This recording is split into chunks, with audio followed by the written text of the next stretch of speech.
Hey, how's it going, everyone? So, really sorry. Just want to start off by saying, I apologize for the lack of content, and everything.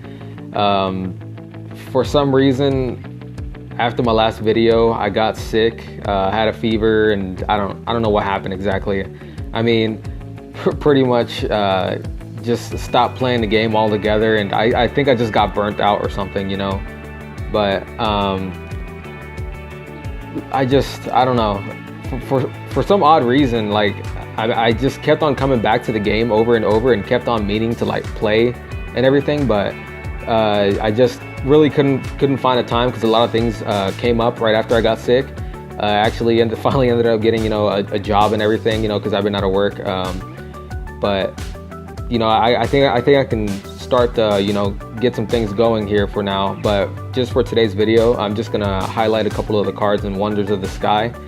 New mini box got released. I know I'm a little late to it. You guys probably have already invested gems, whatever the case, I don't know. I'm still gonna go ahead and make a video and provide my input on what I think about the box. And I mean, to start off, I'm pretty much just gonna say not impressed at all with what's contained within the box whatsoever. Me personally, I'd probably just spend 1,000 gems on this, and that'd pretty much be it for me. I'd save the rest for whatever comes in the future. Now, what does this box bring? I would say that it opens the doorway for the remove from play decks. Of course, right now with the way that the cards are played right now, I still don't see a remove from play deck being very viable. I can see it as being more of a fun deck, if anything.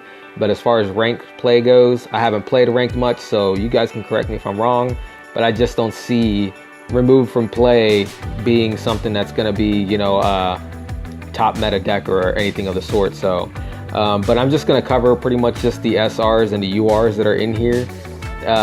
But we'll just go ahead and start with the URs. This card, the Atmosphere, both of these cards actually require some pretty weird conditions to bring them out onto the field, and quite personally, me, I don't see that being worth all the trouble unless you plan on running specific decks. So for instance, like this one, this card cannot be normal summoned or set. Boom, right off the bat, dead draw in your hand if you don't meet the required conditions for it, to bring it out onto the field.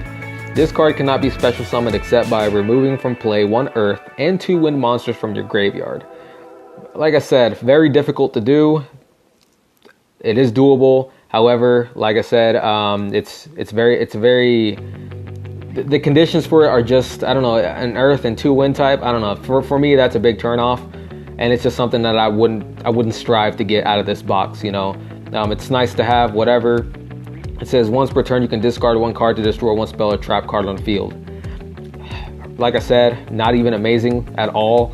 2,300, 2,000. The summoning conditions for it are ridiculous for the attack and defense that this card has, and the effect isn't even that great because you got to discard a card. You're better off just using something like Twister or the other card that removes traps or whatever. You're better off running a Harpy deck if you're gonna run something like this, honestly. The Atmosphere, same thing. Cannot be normal summoned set. Must first be special summoned from your hand by banishing 2 monsters you control and 1 from your graveyard. So you already have to sacrifice 2 monsters to bring out this 1 monster, and then you gotta banish 1 from your graveyard. To me, no, still not worth it, even with the effect. Once per turn, you can target 1 face-up monster your opponent controls. Equip that target to this card. Basically relinquished. You can only equip 1 monster at a time to this card. With this effect, this card gains attack and defense equal to the attack and defense of that equipped monster. Still not amazing, really. This card is crappy at best, Sure, if you want to run it in a fun deck, you're not really going to get much use out of these cards in a competitive deck. Why? Simply because summoning conditions, you can't normal summon, you can't set. All you can do is special summon this.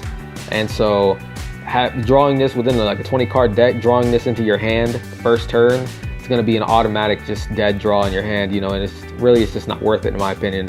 So really the 2 URs, nothing amazing, which is why this particular set, in my opinion, isn't really worth investing any gems into unless you plan on making very specific decks. For instance, like if you plan on making a magician deck of any sort, spellcaster or whatever, You know, I mean, you could go for this card, Skilled Red Magician. You know, I could see this getting some use.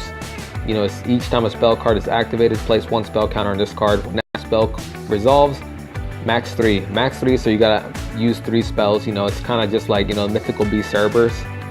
You can tribute this card with 3 spell counters on it, especially summon an Archfiend monster from your hand. Now, I don't know much about Archfiend, but if you type Archfiend into the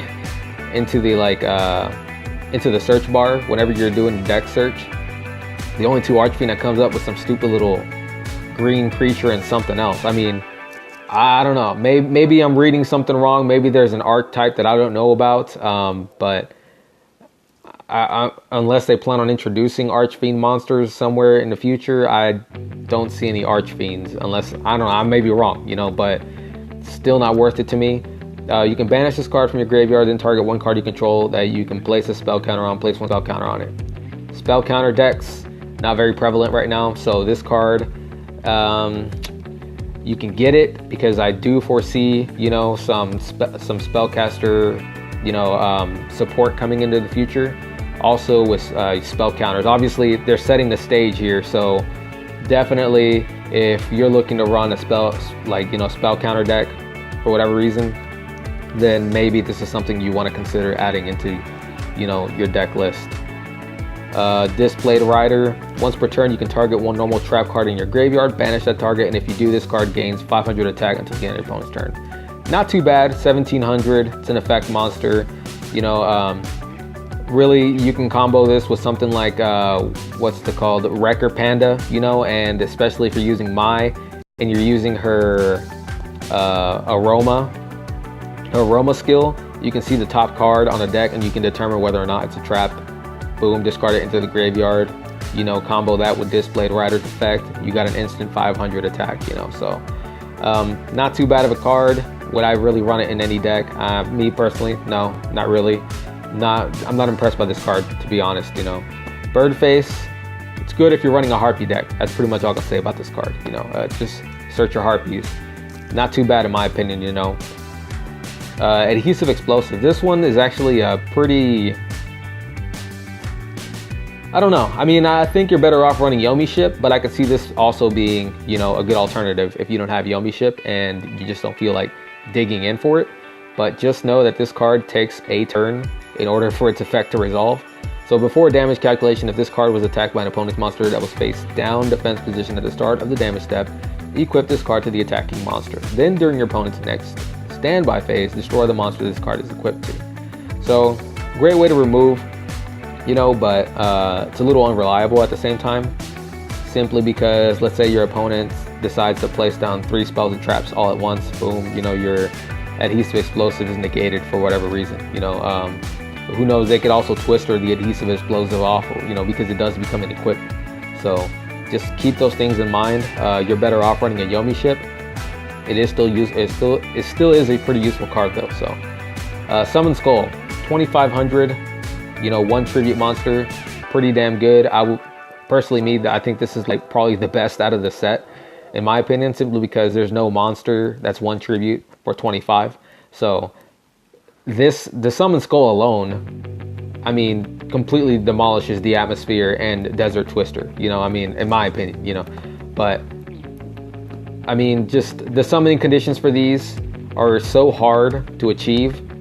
I mean, not really that hard, but they are pretty difficult to achieve, that they can easily be taken out by something as stupid as a Mirror Wall, you know, or something like this, something of that nature, you know. Whereas a Summon Skull, real cheap cost, high attack, you know, and I mean, it's not going to hurt you that bad if it gets wiped off of the field, as it would, you know, for something like these. You know, they come with additional effects. However, the summoning conditions, like I said, rough. Black Skull Dragon, you want to run you know, fusion deck for fun, there you go, you know what I mean. This card is always treated as an Archfiend card, so I guess there's your Archfiend there. So what was it, this guy, Archfiend from your hand or deck or graveyard. So I mean, I guess you could use it for that. I mean, I don't know. Let's see, this one, Big Bang Shot, pretty self-explanatory, 400 attack, you know, not too bad. It's an equipped spell. I can definitely see this getting some use, pretty good use, especially against monsters that are face down defense position. So not too bad in my opinion. Definitely aim for that if you can. Rising Energy. This card does require you to discard a card.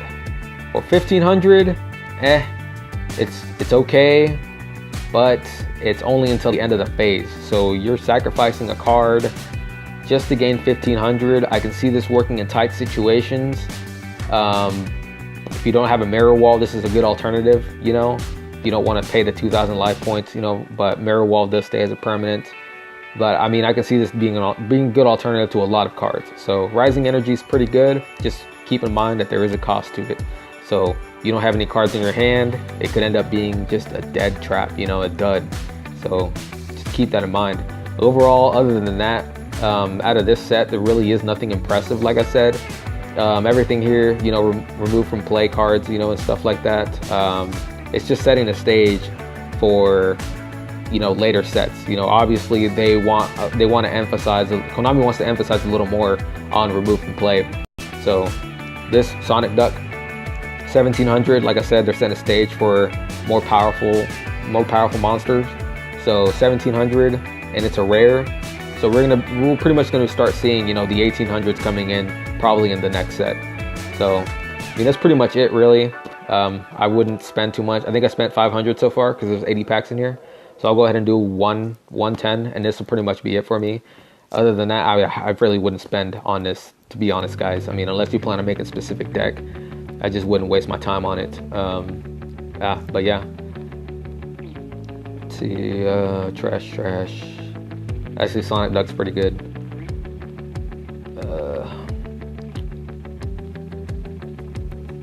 But yeah, I mean, really just purchase just to get a few of the cards out of there. You don't get the great stuff, oh well, you know. But the good thing about this is that it's a very small box, you know. So okay, let's see what I get here.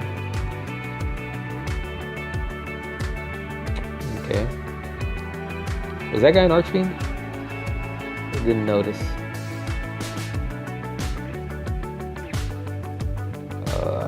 Okay.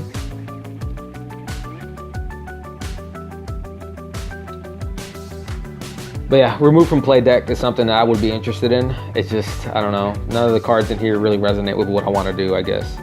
So, but let's see, what's this guy do? Once returning, get targeted face. That's cool, I guess. But no, I mean, there's really nothing noteworthy out of these. I didn't even notice I got this.